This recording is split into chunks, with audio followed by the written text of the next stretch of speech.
नमस्कार साथियों, study with doctor Ajit Singh की ऑनलाइन पाठशाला में आप सभी मित्रों का एक बार फिर से स्वागत है।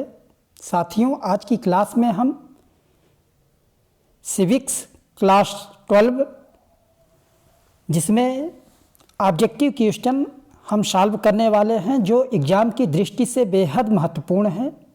तो आइए समय को नष्ट न करते हुए हम प्रश्नों को सॉल्व करते हैं और हूबहू यही प्रश्न एग्ज़ाम में आने वाले हैं। तो साथियों, अगर अभी तक आपने हमारे चैनल को सब्सक्राइब नहीं किया है तो प्लीज़ हमारे चैनल को सब्सक्राइब करें, लाइक करें, कमेंट करें। तो आइए इसी क्रम में हम प्रश्नों को सॉल्व करते हैं। तो साथियों, पहला प्रश्न है, जापान के हिरोशिमा और नागासाकी में परमाणु बम कब गिराया गया था?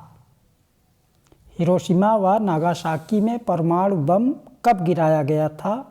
ऑप्शन ए 1943 में, ऑप्शन बी 1945 में, ऑप्शन सी 1919 में, ऑप्शन डी 1947 में। तो साथियों, इसका करेक्ट आंसर हो जाएगा ऑप्शन बी 1945 में, क्योंकि 6 अगस्त 1945 को नागासाकी एवं 9 अगस्त 1945 को हिरोशिमा नामक 2 स्थानों पर अमेरिका द्वारा परमाणु बम गिराया गया था। क्योंकि साथियों, 1939 से 1945 तक द्वितीय विश्व युद्ध चलता रहा और हिरोशिमा के 2 शहरों, जापान के 2 शहरों हिरोशिमा व नागासाकी में क्रमिक रूप से 2 परमाणु बम गिराए गए और इसी के साथ द्वितीय विश्व युद्ध की समाप्ति होती है। तो साथियों, इसलिए इसका करेक्ट आंसर ऑप्शन बी हो जाएगा। नेक्स्ट, अगला क्वेश्चन है, द्वितीय विश्व युद्ध कब समाप्त हुआ था? तो साथियों, कहीं ना कहीं क्वेश्चन रिलेटेड है, क्योंकि प्रथम विश्व युद्ध जो है 1914 से 1918 तक चला और द्वितीय वर्ल्ड वार जो है 1939 से 1945 तक चलता है। क्योंकि हिरोशिमा व नागासाकी में जब 1945 में परमाणु अटैक किया गया और उसी के साथ ही द्वितीय विश्व युद्ध की समाप्ति मानी जाती है, तो इसलिए इसका करेक्ट आंसर ऑप्शन बी हो जाएगा। नेक्स्ट, द्वितीय विश्व युद्ध के दौरान निम्नलिखित देशों में से कौन मित्र राष्ट्रों का सदस्य नहीं था? तो साथियों, द्वितीय विश्व युद्ध के दौरान निम्नलिखित देशों में से कौन मित्र राष्ट्रों का सदस्य नहीं था? तो आप जानते हैं पूरी दुनिया 2 ध्रुवों में बटी हुई थी। एक का नेतृत्व संयुक्त राज्य अमेरिका कर रहा था और एक का नेतृत्व सोवियत संघ रूस कर रहा था। तो साथियों, इसी को मित्र राष्ट्र और धुरी राष्ट्र की संज्ञा दी गई थी। तो साथियों, मित्र राष्ट्रों का सदस्य जापान नहीं था, क्योंकि यूएसए, फ्रांस, ब्रिटेन ये सब मित्र राष्ट्रों के सदस्य थे और जापान मित्र राष्ट्रों में नहीं आता था। नेक्स्ट, द्वितीय विश्व युद्ध के बीच विश्व राजनीति में कौन सी 2 महाशक्तियों का उदय हुआ? ब्रिटेन इटली, संयुक्त राज्य अमेरिका सोवियत संघ, जर्मनी फ्रांस, जापान उत्तर कोरिया। तो छात्रों, द्वितीय विश्व युद्ध के बीच विश्व राजनीति में 2 महाशक्तियां जो थी वह संयुक्त राज्य अमेरिका व सोवियत संघ, क्योंकि एक का नेतृत्व जो है संयुक्त राज्य अमेरिका कर रहा था और दूसरा नेतृत्व जो कर रहा था वह सोवियत संघ कर रहा था। तो इसलिए ये 2 महाशक्तियां उभर कर सामने आती हैं। नेक्स्ट, शीत युद्ध वाक्यांश मूलतः संबंधित था? ऑप्शन ए संयुक्त राज्य अमेरिका व सोवियत संघ से, ऑप्शन बी भारत और पाकिस्तान से, ऑप्शन सी भारत और चीन से, ऑप्शन डी उपर्युक्त में से कोई नहीं। तो छात्रों, शीत युद्ध जो वाक्यांश है यह संयुक्त राज्य अमेरिका व सोवियत संघ से है।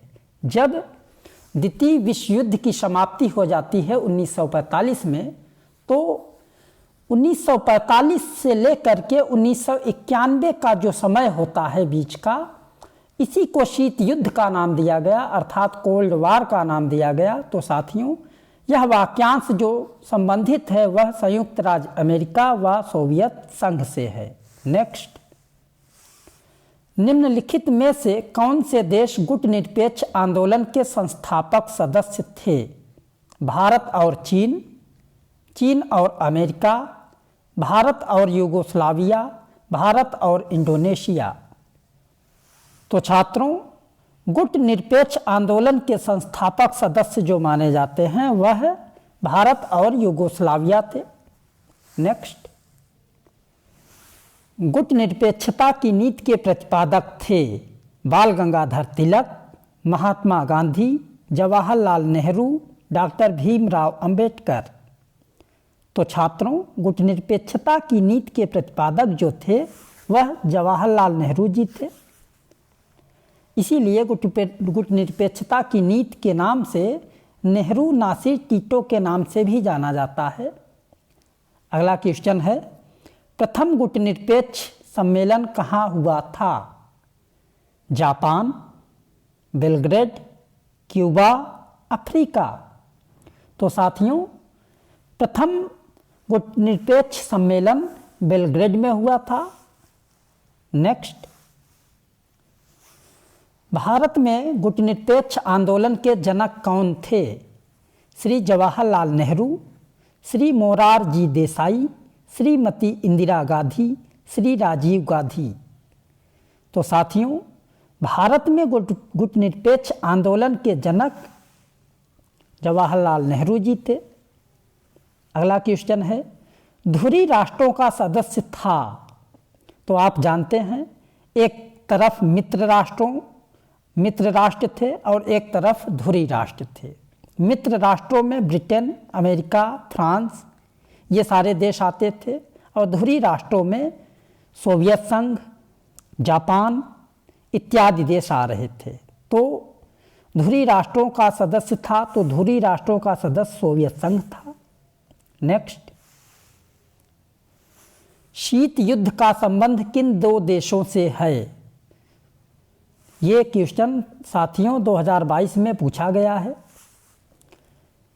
तो इस क्वेश्चन का आंसर अभी पिछले क्वेश्चन में हमने दिया।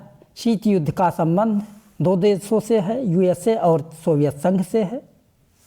नेक्स्ट, वर्तमान विश्व में कौन सा एकमात्र देश महाशक्ति है? तो साथियों, वर्तमान विश्व में अमेरिका महाशक्ति है, क्योंकि सोवियत संघ का विघटन 1991 में हो गया। तो सोवियत संघ का विघटन 1991 में हो गया, तो मात्र पूरे विश्व में एक ही शक्ति बची, संयुक्त राज्य अमेरिका। इसलिए इसका करेक्ट आंसर ऑप्शन सी हो जाएगा। नेक्स्ट, अगला क्वेश्चन है, 1991 की मुख्य घटना है? तो साथियों, 1991 की जो मुख्य घटना है इसमें दे रहा है ऑप्शन ए सोवियत संघ का विघटन, ऑप्शन बी स्वतंत्र राज्यों के राष्ट्रकुल का गठन, ऑप्शन सी बर्लिन की दीवार का तोड़ा जाना, ऑप्शन डी शॉक थेरेपी नीति का प्रयोग। तो साथियों, 1991 की मुख्य घटना जो है वह थी सोवियत संघ का विघटन। नेक्स्ट, एंटी बैलिस्टिक मिसाइल संधि हस्ताक्षरित हुई थी 1971 में, 1972 में, 1973 में, 1974 में। तो साथियों, एंटी बैलिस्टिक मिसाइल संधि हस्ताक्षरित 1972 में हुई थी, जिसे नेक्स्ट, निम्नलिखित में से कौन सा देश पूंजीवादी व्यवस्था में विश्वास रखता है? चीन, भारत, रूस, संयुक्त राज्य अमेरिका। तो साथियों, उदारवाद या पूंजीवाद, इसलिए संयुक्त राज्य अमेरिका जो है वह उदारवादी देश है, इसलिए संयुक्त राज्य अमेरिका पूंजीवादी व्यवस्था में विश्वास रखता है। क्योंकि साथियों, पूंजीवादी व्यवस्था में उत्पादन के प्रमुख साधनों पर खुली प्रतिस्पर्धा होती है, इसी को पूंजीवाद कहा जाता है। और एक तरफ साम्यवादी व्यवस्था है जिसे रूस में अपनाया गया है। साम्यवादी व्यवस्था में उत्पादन के प्रमुख साधनों पर सार्वजनिक स्वामित्व होता है। सारे उत्पादन के साधन गवर्नमेंट के अंतर्गत होते हैं। तो अगला क्वेश्चन इसी क्रम में है, 1991 में सोवियत संघ का विघटन क्यों हुआ था? तो साथियों 1991 में सोवियत संघ का विघटन, ऑप्शन ए, सोवियत संघ की राजनीतिक तथा आर्थिक संस्थाएं लोगों की आकांक्षाओं को पूरी नहीं कर सकी। ऑप्शन बी, संयुक्त राज्य अमेरिका का प्रभुत्व बढ़ता जा रहा था। ऑप्शन सी, बहुत से देश सोवियत संघ के विरोधी थे। ऑप्शन डी, उपर्युक्त सभी। तो छात्रों, सोवियत संघ का विघटन का जो कारण था, ये तीनों कारण है, इसलिए इसका करेक्ट आंसर ऑप्शन डी हो जाएगा। क्योंकि सोवियत संघ की राजनीतिक तथा आर्थिक संस्थाएं लोगों की आकांक्षाओं को पूरी नहीं कर सकती थी और संयुक्त राज्य का दिन के दिन प्रभुत्व बढ़ता जा रहा था और बहुत से देश सोवियत संघ के विरोधी होने लगे थे, इसलिए सोवियत संघ का विघटन हो गया। अगला क्वेश्चन है, 1945 के बाद कौन सा देश साम्यवादी व्यवस्था का नेतृत्व कर रहा था? तो साथियों 1945 के बाद सोवियत संघ साम्यवादी व्यवस्था का नेतृत्व कर रहा था। अगला क्वेश्चन है, शॉक थेरेपी अपनाई गई थी 1988 में, 1989 में, 1990 में, 1992 में। तो साथियों इसका करेक्ट आंसर ऑप्शन सी हो जाएगा, 1990 में। अगला क्वेश्चन है, सोवियत संघ के विघटन के लिए किस नेता को जिम्मेदार माना गया? Nikita Khrushchev, Stalin, Boris Yeltsin, Mikhail Gorbachev. तो साथियों सोवियत संघ के विघटन के लिए जो नेता जिम्मेदार ठहराया जाता है वह यह है मिखाइल गोर्बाचोव, क्योंकि मिखाइल गोर्बाचोव की जो खुलेपन की नीति थी, जिसे ग्लासनास्त कहा जाता है, इसके कारण जो खुलेपन की नीति थी उसमें सोवियत संघ में विघटन आना शुरू हो गया। नेक्स्ट, सोवियत संघ के विभाजन के बाद विश्व पटल पर कितने नए देशों का उद्भव हुआ? तो साथियों सोवियत संघ का जब विघटन हो जाता है तो विश्व पटल पर जो नए देशों का उद्भव होता है, option A 11, option B 9, option C 10, option D 15। तो साथियों कुल 15 देशों का उद्भव होता है, तो इसलिए इसका करेक्ट आंसर ऑप्शन डी हो जाएगा, ऑप्शन डी। नेक्स्ट, साम्यवादी गुट के विघटन का प्रमुख अंतर्राष्ट्रीय प्रभाव पड़ा। द्विध्रुवी विश्व व्यवस्था का उदय, बहुध्रुवी विश्व व्यवस्था का उदय, एक ध्रुवी विश्व व्यवस्था का उदय, उपर्युक्त में से कोई नहीं। तो साथियों जब साम्यवादी गुट का विघटन हो जाता है, अर्थात सोवियत संघ का विघटन हो जाता है, तो विश्व में एक ध्रुवी विश्व व्यवस्था का उदय होता है। नेक्स्ट, सोवियत संघ का विघटन कब हुआ? तो आप जानते हैं सोवियत संघ का विघटन 1991 में हुआ। अगला क्वेश्चन, विश्व राजनीति में द्विध्रुवीता के अंत का क्या कारण था? तो साथियों पूरी दुनिया में दो ध्रुव थे, एक का नेतृत्व संयुक्त राज्य अमेरिका कर रहा था और एक तरफ सोवियत संघ रूस कर रहा था एक का नेतृत्व। तो आप जानते हैं एक तरफ साम्यवादी गुट और एक तरफ पूंजीवादी गुट या उदारवादी गुट। तो जिसमें से सोवियत संघ का जो विघटन होता है, इसी के कारण द्विध्रुवीता का अंत होता है। नेक्स्ट, अगला प्रश्न है, किस वर्ष शीत युद्ध का समापन हुआ? तो साथियों शीत युद्ध का समापन ऑप्शन ए 1988, 1986, 1989, 1990। तो साथियों शीत युद्ध का समापन जो होता है वह 1989 में होता है। तो इस प्रकार से साथियों आज की वीडियो यहीं पे समाप्त की जाती है।